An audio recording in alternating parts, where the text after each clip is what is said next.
draft is 3 weeks from tomorrow, and Joel Klatt has some big surprises in his newest mock draft. Joel has the Browns taking Sam Darnold #1, and the Giants surprising everyone by taking Josh Allen #2. Baker Mayfield then goes to the Jets, and the Browns take Saquon Barkley, and Josh Rosen falls all the way to 7th to the Bills. And we're joined now by Joel Klatt. Welcome, Joel. Good morning. How are you guys doing? Good morning. Let's talk about those big surprises. Yeah. Why do you have Allen going to the Giants and Rosen going to the Bills? So two reasons. First and foremost, there's a New York Giants reason, and then there's going to be a reason between the two players. So first, let's talk about the Giants reason. I think it would be foolish to deny the natural longevity of quarterbacks, okay? Everyone's now talking about quarterbacks like everybody can play to 40 because of what Tom Brady is doing. And Drew Brees. But as we all know, guys, that is not the norm. Nope. Okay, the rule is more that we're going to see a rapid decline of ability from a guy like Eli Manning who turned 37 in January. All right, so that's the reason that they better be looking at a quarterback really, really tightly in that #2 slot. So you start looking at some of the guys, and maybe it's Baker Mayfield, maybe it's Josh Allen, maybe it's Josh Rosen. If you're looking at Allen versus Rosen, I think there's a very clear distinction. Every one of these quarterbacks are going to have a red flag. They're going to have questions that you're going to have to answer, and it's much easier to answer for Josh Allen's question marks than it is Josh Rosen's question marks. Let me explain. Josh Allen right now, the big knock on him is that he didn't have a high completion percentage, and who knows if that's going to translate. Does he throw with touch? Does he throw with accuracy? But you can look at his supporting cast, Shannon, and the wide receivers he was looking at, the wide receivers he was trying to throw to, the team around him, and say, listen, no one was going to throw for over 60% in that offense with that supporting cast. Meanwhile, the question mark for Josh Rosen is his durability. That's a major concern because Rosen's durability is born out of the way that he plays the position. He's got a mentality that he's going to stand in there, manipulate the pocket, maybe take a hit or two, and get the ball down the field. That's going to lead to bigger hits. That's going to lead to contact. It's going to lead to injury. That's a question I can't get over if I'm the New York Giants, and I cannot answer that in the affirmative. Therefore, I've got to lean towards Josh Allen with that big arm, the impressive pro day, the system that he came out of. Remember, he played for Craig Bull, who also groomed Carson Wentz, so you've got that type of tie with Wentz doing his thing in Philadelphia. Those are the reasons why I've got now the Giants selecting Josh Allen at #2 in the draft. Wow. I agree with you. Eli, I've seen nothing that I've seen from Eli over the last couple of years says that he's going to play well until he's 40. Right. So if you have an opportunity, Skip, you don't know when the next great we don't know if these guys, but you don't know when these high-rate quarterback prospects are going to come along again. And hopefully, if they do come along, you're not going to be in position to draft one of them because you don't want to be drafting in the 2 slot or in the top 10 because you want to be down, late 20s, 30s. Now you're doing good. You're in the playoffs. So the Giants don't know if they'll ever be in this situation again. And we keep talking about there might be 3 quarterbacks taken. Now, 99, Tim Couch, Donovan McNabb, Akili Smith. Really only one of those worked out. Yep. Then you got to go back to 71 with Jim Plunkett, Archie Manning, Dan Pastorini. So 1, 2, 3 quarterbacks, you look at that like, I agree with you. From what I saw with Sam Darnold, the way he threw that wet ball, because he could have easily skipped, that messes with a guy, because that's a big-time job interview. It's one thing to interview with a guy that normally, but when the CEO comes in, the CEO was sitting in the rain with the man's parents, and he put on a spectacular display of throwing the football. It's going to be hard for the Browns and that man, because he's easily persuaded, Skip. Yeah. Remember, Jimmy Haslam was in the room when the phone rang and Johnny Manziel told, let's go wreck the league together. Jimmy, I got to take it. So Dow Loggins. Yep. Jimmy Haslam saw that sitting up in that rain with that umbrella, the man standing. He was getting it, but he had a guy hold the umbrella for him. Sam Darnold going to the Browns. I could not care less what Sam Darnold did in some workout in the rain. I don't care. I care about what the tape says because the tape does not lie. It doesn't. And for me, watching TV, in the end, it does not lie. You can see what you see and what you don't see.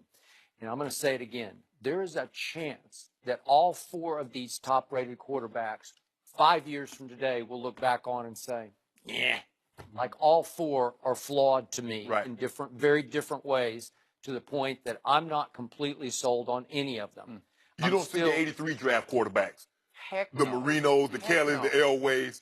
So I'm going to say it one more time about poor Sam Darnold, because he's a good kid. I really like him, and I think Cleveland's going to just fall in love with him as a kid because you've been around him, and, Yeah. and he's really solid, and he really wants to do. He wants it so badly that I think he tries too hard to live up to his Heisman billing last year and take a team that you have made the case was not as good as predicted, you know, Sure. sort of expected. His supporting cast, Yeah, no doubt. but if you really, he just became an all-time turnover machine to me, because his interceptions went up from 9 to 13, his sacks went from 6 to 29.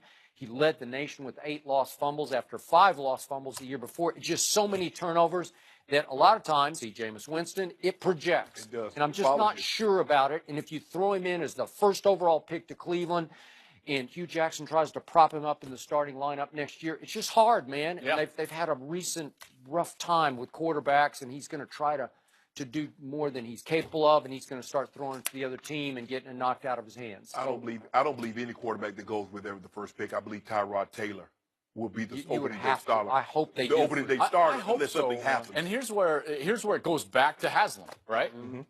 Are you giving Hugh Jackson the runway to start Tyrod Taylor? Right? To develop the young quarterback. Yes. Because if he doesn't have the runway, maybe he's forcing the young kid in Right. there, and that's the way he's trying to elongate his tenure with the Cleveland Browns. But I will tell you that history would suggest, I know it's a recent history, but history would suggest that we've had more, let's call them quote-unquote hits in the first round with quarterbacks in the last 3 years than we have failures. Take a look. We got Winston and Mariota. I think both of those organizations, maybe not saying, hey, those are home runs, but they're moving forward with those guys. Wouldn't you agree? Yeah. Yeah, Then but you've they both got some issues going on. They both do, but go ahead. maybe not home runs, but solid NFL starters that they're building the franchise around. Then you got Goff, Wentz, and then maybe the only failure of this group, Paxton Lynch. Yeah. So that happens. And then I you would got say failure. no question about it in Denver. And then you got Trubisky, Mahomes, and Watson. Mahomes is going to get his chance. We'll see see. with Trubisky, and we're all in love with what Deshaun Watson was doing before he got I was in love with him before all this, before the draft. So I say all that to tell you, I actually think that we'll be sitting here in 4 years and not going, but hey, 3 teams got their guy. 3 out of 4, so Somebody's going to be the Who is odd it? man out. That's a tough question. If you're asking me right now, which guy is going to be the best long-term quarterback in the NFL of these top-rated quarterbacks, I would say Mayfield. I'd say the guy that would be right on the outside, even though I have him number 2. Remember, this is a mock, not my own projections.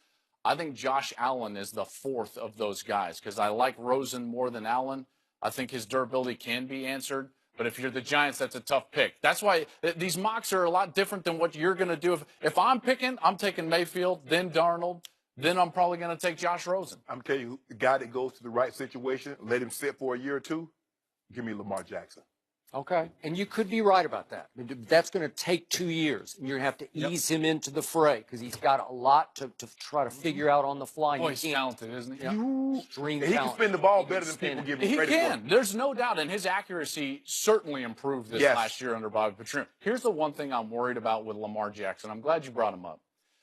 I hope someone gets a hold of Lamar and says, listen, it's not a bad thing if you have to play a different position for a time. Let me explain. I don't know. Hold on. Let me explain. Would Cordell Stewart have ever been a starting quarterback in the league if he wasn't willing to be slash first? Because he needed to develop out of Colorado. He was slash for a time. They go to a Super Bowl, remember? Then he was the starting quarterback when you guys played him in the AFC Championship game in 1996. He was the starting quarterback. All I'm saying is, Lamar, you can get on a roster because you are supremely gifted. Allow that to happen, and then the development can take place. If you're just saying, no, I'm just a quarterback, well, now I'm put into a bind here. Well, is he good enough to be our... But if you're going to take him, say you take, I don't know. I'm planning on him being a quarterback, but I'm just saying he's good enough to be on my roster right now because of a lot of different factors. Where are you projecting him? Late first, early second? Absolutely.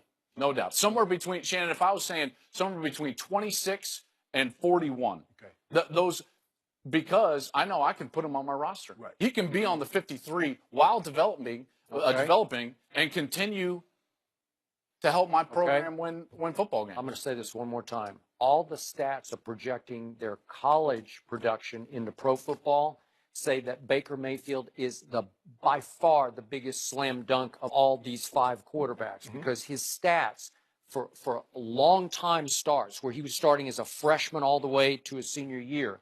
If you look at the Q-base that Football Outsiders uses, it's got him off the charts. It's got him as an all-time top 10 projection into pro football because you know what the stats are. I always consider him high risk, but he's low mistakes, man. Yeah, but Skip, normally quarterbacks that are really good, they don't stay long because he stayed so long. Because normally guys get good, they going after their sophomore year, their junior year. They're definitely not staying 4 years. Well, he was in the college like 5 or 6 years. He's Broadway like 22. Baker. I wouldn't want to play him in the division twice a year. I'm just saying that. Yep. Joel, thanks for joining You me. bet. Will Bill Belichick get rid of Gronk or trade for Odell? We'll discuss that next.